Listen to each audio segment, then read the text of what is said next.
ils vont avoir envie de nous envoyer des messages, ce qui est déjà un présupposé qui, à l'examen, a du mal à résister, mais bon. Et depuis 50 ans, on essaie d'observer l'espace en essayant de repérer des endroits d'où proviendrait un bruit qui est un bruit qui ne serait pas un bruit de fond. C'est un bruit qui se répéterait, codé, en disant s'il y a une espèce intelligente, elle va nous envoyer. Au bout de 50 ans, on n'a toujours rien perçu de la sorte. Mais comme je le disais, peut-être que l'idée qu'il existe des espèces intelligentes dans la galaxie, peut-être, mais est-ce qu'elles ont forcément l'idée de communiquer avec nous ? Je suis pas sûr. Je suis assez d'accord, et on peut peut-être même pousser plus loin, puisqu'on fait de la science-fiction. Peut-être que l'idée de l'extraterrestre est elle-même une idée extrêmement anthropomorphique, qui n'appartient qu'à l'homme et que ça n'a pas de sens en dehors de l'homme. En tout cas, l'homme se trouve très intéressant pour penser susciter autant de curiosité du côté des exoplanètes. Juste très rapidement, parce qu'on a déjà débordé, quel conseil de lecture, là, un livre, celui que vous êtes en train de lire, à part ceux que vous présentez bien sûr, mais quel roman nous conseilleriez-vous pour aller plus loin ? Un seul. Un seul, La guerre des mondes, parce que c'est complètement à l'opposé de toutes les adaptations hollywoodiennes qui ont été faites. C'est totalement à l'opposé. Ça vaut le coup de vraiment découvrir, même pas de redécouvrir, mais de découvrir cet ouvrage qui est fondamental. Merci. Bosson, Jacques Baudou. Moi, c'est évidemment Vision aveugle de Peter Watts, parce que je pense que l'état actuel de la science-fiction, il se mesure là, en ce qui concerne le thème de l'extraterrestre. Dans ce roman...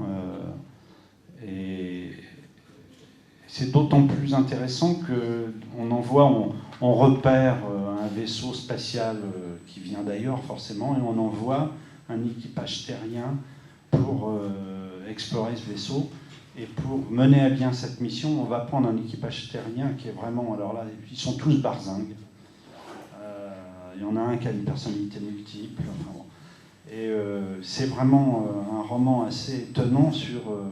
la manière dont, d'un seul coup, un thème qui a été traité, mais les années 60, tous les récits de science-fiction sont des récits d'exploration spatiale avec, ou presque tous, des rencontres d'extraterrestres.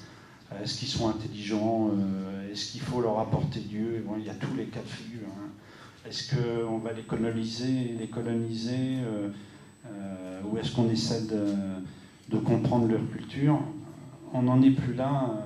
C'est Vision aveugle qui marque une borne, et puis la prochaine, ce sera des lectures que vous ferez peut-être dans les années qui viennent, aidées par cette idée quand même, Yves en a parlé, vous savez qu'on a d'abord repéré par le calcul, parce qu'il y avait des troubles dans des orbites observées, on a repéré l'existence de ce qu'on appelle les exoplanètes, c'est-à-dire des planètes qui gravitent autour d'étoiles autres que le Soleil.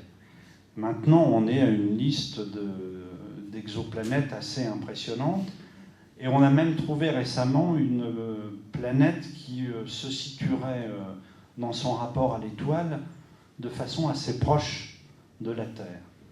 Et en bon anthropomorphiste, on peut penser que sur cette planète-là, la vie s'est développée, ou pas.